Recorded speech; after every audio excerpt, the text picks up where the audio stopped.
بنخلص على طول. احنا هو ده وظيفتنا على فكره، سواء مبادره او مؤسسه او جمعيه، يعني كل ده دارج.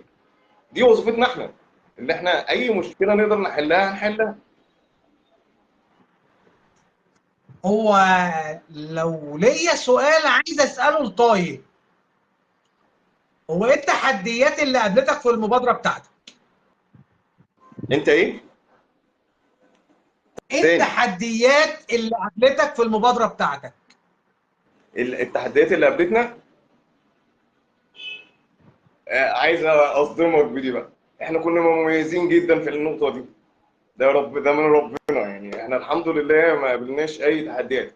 يوم ما جينا نعمل مبادره كان عضو مجلس النواب هو اللي بيعتمد لنا المبادره 5 سنين ل 2020. وجينا في 2018 عملنا بروتوكولات مع اكتر من 16 جمعيه و13 مؤسسه لرفع كفاءه الجامعات والمؤسسات. ودرجنا تحت وزاره التضامن في ال 13 جمعيه دول من 2017. طبعا جامعات كلها مشهوره مثلا من 2002 و2003 و2004 والكلام ده. فدي كانت اصعب حاجه. دي كانت اصعب حاجه فعليا بتعوقنا، ان احنا نبقى مقننين فعليا واحنا في الشارع واحنا ماسكين كارنيه. يعني اللي يمسك الكارنيه كده. يعني انت كانت المشكله بالنسبه لك الاقوى، تمام، ان يكون الاطار والغلاف القانوني حليفك في الشارع. بالظبط، عشان ما حدش يقدر يعطلك. فهمتني؟ وانت النهارده عايز تنزل وتنتشر، عايز تعمل حاجات كتير، عايز تعمل ده، عايز تعمل ده، هتعمله ازاي؟ يعني هتنزل مع حمله حي ازاي؟ يعني هتنزل بمرافقه الحي، هتنزل بمرافقه شو ليه؟ الرصف، ايه وظيفتك؟ انت مين؟ هو التنفيذيين بساعات بيتفاعلوا معاكم؟ الايه؟ التنفيذيين، تنفيذي اللي هو رئيس حي، رئيس شركه، رئيس اي ممثل للدوله في التنفيذيين، بيتعاون معاكم اه كمبادره؟ اه هم مش بنسبه كلهم، كام في بس المية؟ مش هنقوله كلهم، ومش هنقوله برضه ان كلهم كده وكلهم كده. في كل، زي ما احنا بنقوله، في طيب، كل مجال. بما ان اختي وصديقتي الغاليه والزميله الغاليه علينا الاستاذه هند الحداد معانا، انا في تفصيله محتاجه اوصلها للاستاذه هند الحداد. ساعات وانت بتحضر السكريبت بتاع الاسئله، انا في اسئله لازم اسالها لاحمد طايل، تمام، عشان استفزه في اجاباته. ساعات بلبس روب الشيطان علشان استفز الضيف. فمش كل اللي بقوله هو انا مقتنع بيه بطرحي، تمام، لكن انا كنت شرحت التفصيله الاخيره ديت في حلقه محمد صلاح، تمام، وهو كان فاهم ان انا بستفزه علشان اخد كل الجوانب اللي موجوده عنده في الاسئله ولصالح الناس لازم تفهم رؤيه. يعني انا لازم اوصل لك كل اللي انا حاسس بيه وبعبر بيه. وكنت كمان يا استاذه هند بقول له انا ببقى نفسي اكون ضيف، فاهمني؟ ليه؟ انا علشان مش فاهمك. كل اللي انا بعبر بيه هي وجهه نظري وانا بحاور، لكن امتى تكون وجهه نظري؟ لما انا اكون انا الضيف وانا هبقى انا اللي بسال، تمام؟ يا اهلا بالاستفزاز يا احمد، يا اهلا وسهلا بالاستاذه هند.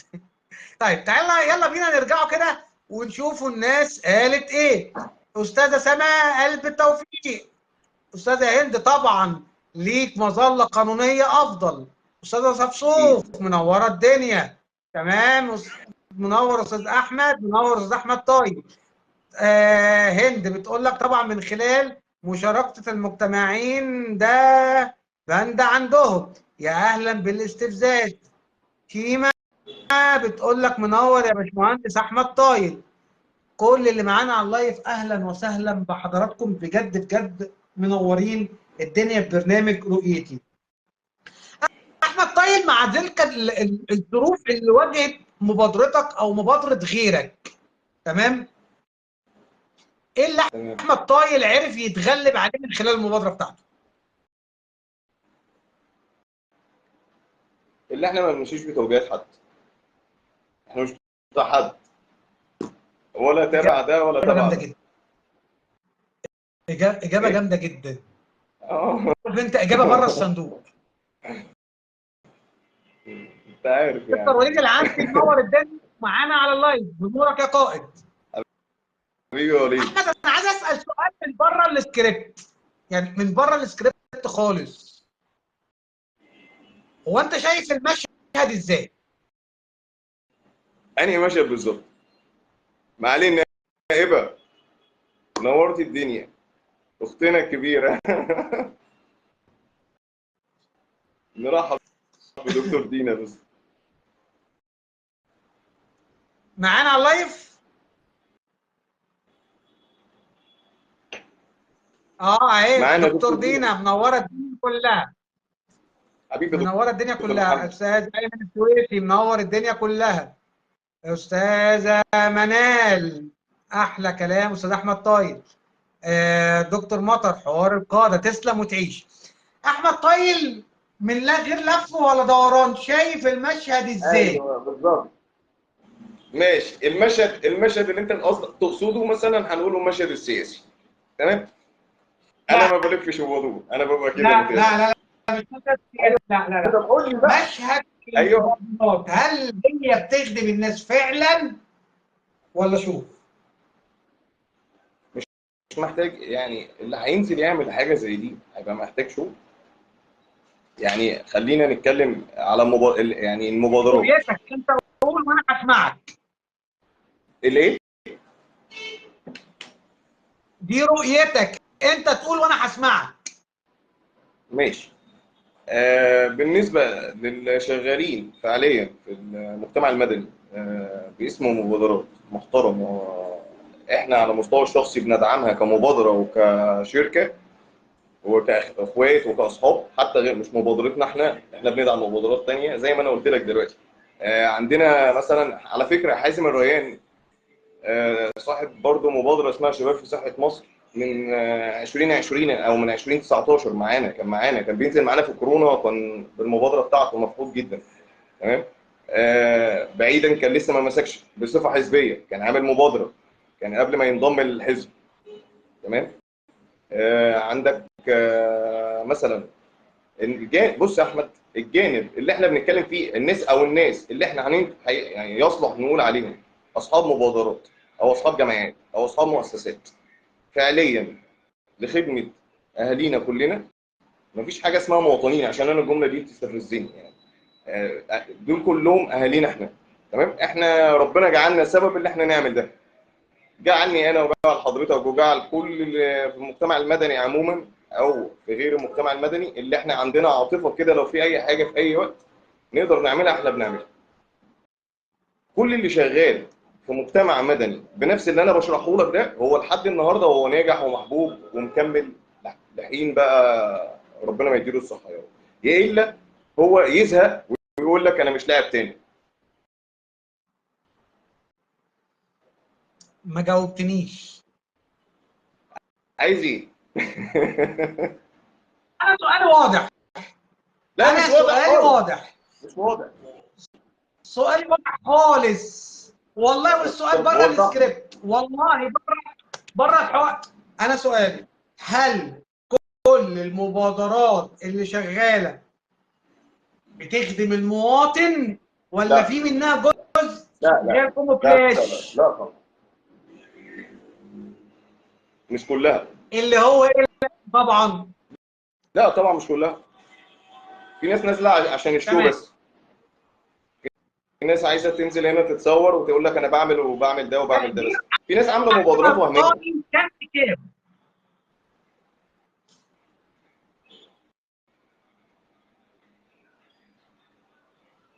تقدير احمد طايل كام لكام؟ مش هقدر عشان ما اظلمش، بس يعني عشان في برضه ناس انا ما، عشان ما نظلمش، بس غالبا مش هنقوله مثلا مش اقل من 50% كويسين، يعني نقوله 50 50، اقل ده اقل نسبه دلوقتي، بس مش اقل من ذكي 50 كويسين. انا بيعجبني الضيف الذكي، لا وانت ذكي يا مش غبي. عم بنتعلم منك. رد حبيبي يعني. على الاستاذ الطبسوب كده في التعليقات بتاعتها. استاذه صفصوف اختنا الغاليه، معالي المستشار، ما اتفضل يا ريس. وصل. استاذه طبعا محاور عظيم، فرمنا طيب معاهم. استاذ محمود، الله ينور استاذ احمد. تمام. استاذه اميره، دايما متميز، عنوانك يا باشمهندس احمد. استاذ محمود، منورين الدنيا، وعذرا على التاخير ولا يهمك يا قائد. استاذ احمد حفني، انت محاور عظيم، تسلمي وتعيش يا رب، انتم الافضل والاحسن. لكن انا كنت قصدي على رد على الاستاذه صفصوف، ان انت كنا لسه بنشيد بالمبادره بتاعتها وبنثني على الشغل مش بتاعها. محتاجه دكتور سيد مش منور محتاجه الدنيا. مش محتاجه انا شهادتي ممكن في صفصوف هتبقى مجروحه شويه، هي مش محتاجه فعلا اللي احنا نتكلم عليها. هي حد مميز جدا، نشط على اسكندريه كلها مش على دايره معينه. حد انا بتشرف ان انا ليا اخت زي صفصوف، وهي دلوقتي هي ومنى في مبادره فريق الخير، عاملين شغل جبار. الناس دي ما شاء الله عليها ما شاء الله عليها ما شاء الله عليها بجد، من زمان مش من دلوقتي. احنا قلنا احنا كلنا بندعم بعض.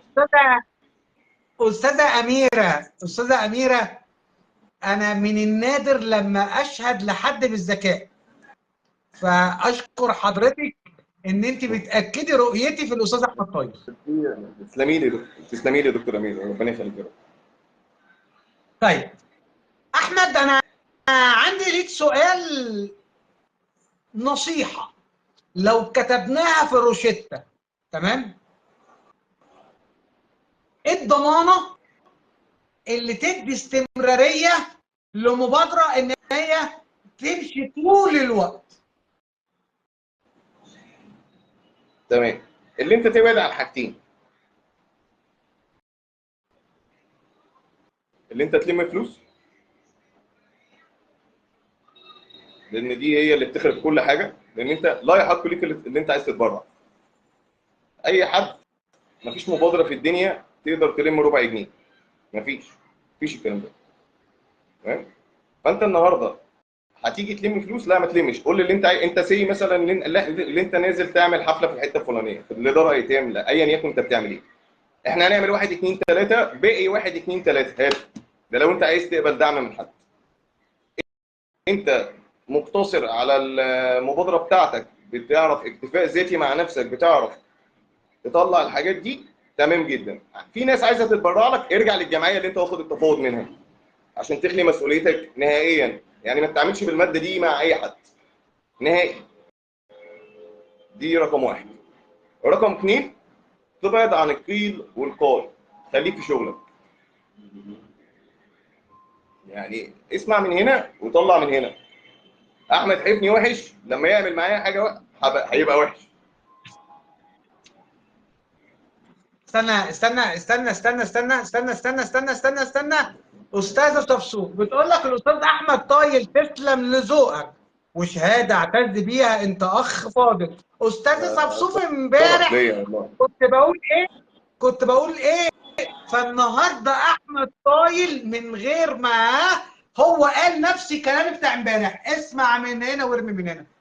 فاحنا مستني كده الاجابه منها ان هي تقول والله ده كان صح ولا غلط. الدكتور سيد بيقول لك المهندس احمد اكبر محاور وعقليه كبيره، وانت كمان استاذ احمد حفني نجم ومحاور كبير. تسلم حبيبي يا تسلم يا دكتور، ما دكتور، تحرمش من حبيبي يا حضرتك. دكتور. طيب احمد، والله انتم ناس محترمه والله، وانت اخ فاضل، وعذرا سامحنا على عدم السؤال. تسلم وشهاده اعتز بيها، ذكاء، صفات. طب تمام، كمل استاذ احمد. يعني إيه احنا لو كتبنا روشته، فالروشته بتقول لك بلاش فلوس تاني. وما ترميش ولا واحد، لحد. هم حاجتين. واحد، مفيش فلوس. مفيش تبرعات. تبرعات يبقى ترجع حضرتك تابع لجمعيه، تابع لمؤسسه، ايا كان الجهه اللي انت تابع ليها، ايصال رسمي مختوم من الجمعيه بتاعتك بالتبرع. اتفضل. طيب ما هو انا معيش موارد. معكش موارد، اشتغل في الحاجات اللي هي كده كده تكميليه، اللي احنا مثلا هبسطها لك. انا ما عنديش موارد بس عندي علاقات، اعرف حفني، اعرف طايل، اعرف مستشار، اعرف يعني هو دكتور. هو مشكلتك في البوكيت ماني ولا مشكلتك في العموم؟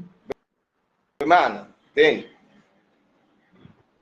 يعني مشكلتك ان احمد حفني يدفع لاحمد طايل 100 جنيه ولا جاب لك مثلا هدايا ب 100 جنيه للحفله؟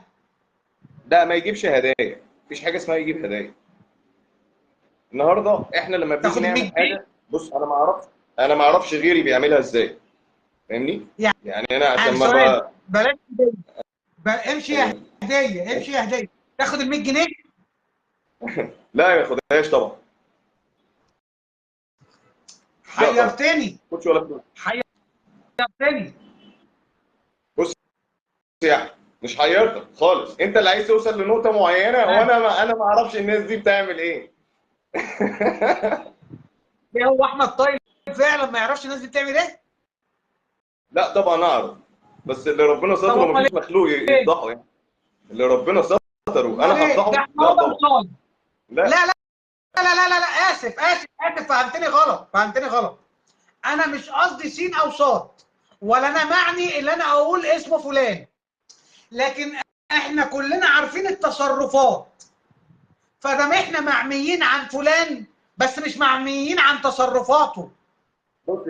بص يعني مفيش حاجه اسمها هبعت لك على فودافون اوكي. كاش عشان تعمل كذا، الا لما تكون انت بقى خلاص في تعاملات ما بينك وما بين الشخص ده بدل المره 20 و30 وانت عارف شغله ايه. تمام، انا بكلمك عن الناس التانيه. تمام، يعني بتكلم عن المبادرات التانيه، اه جميع المبادرات، جميع اه الجمعيات، جميع المؤسسات. انا عن نفسي كمبادره، النظام بتاعنا احنا اللي احنا ما عندناش ريسبونسر. انا بكلمك وده لايف، احنا كده كده ما عندناش ريسبونسر، احنا عندنا كونكت ريسبونسر للمبادره، فمش محتاجين. هنتكلم على ناس تانية هتقول لك عايزه ريسبونسر. طب الريسبونسر ده بيبقى حاجه من الاثنين، يعني هتمشي بتوجيهاته، تمام، وانا عايز كذا وهتعمل كذا وتخلي كذا، يا هو فعلا نزل معاك للخير زي ناس كتير جدا، زي ناس مالهاش دعوه بالاحزاب وبتتصل بيك تقول لك مثلا انا مش في حزب. تمام. رمضان اللي فات لقيت الجمصي بيتصل بيا في 30 كرتونه طلعهم لحد من عنده. سين تاني، صوت تاني، احنا مش في احسن، بس هو شايفك انت شغال، هو شايفك فعليا ما بتعملش شو خلاص. دخلت هنا بقى في مصالح سبوبه، دخل اللي ايه بقى ينزل ياخد الشو.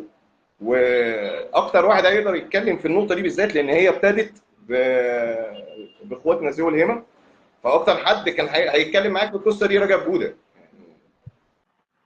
هي ابتدت بيهم، وبعد كده استمرت بقى، فاهمني؟ يعني اللي بقى ياخد طفل يقول له لا ده تعبان وده عنده كذا وده دي بابا انا وصلت عارفه، يا طب ابعت له صاحبي من دول. تجاره، دي وصلت يا صاحبي من تجاره لتجاره انجليش. بالظبط. طب تعالى يلا بينا نشوفوا حبايبنا بتقول ايه. يلا بينا يلا بينا. سامحوني النهارده معلش التليفون التاني مش معايا، فحقكم عليا. تمام تمام تمام تمام تمام تمام يا عم احمد، كل ديت ناس. طيب، دكتور سيد المهندس احمد اكبر محاور، وانت كمان استاذ احمد قرينا التعليق دوت، تسلم وتعيش يا قائد.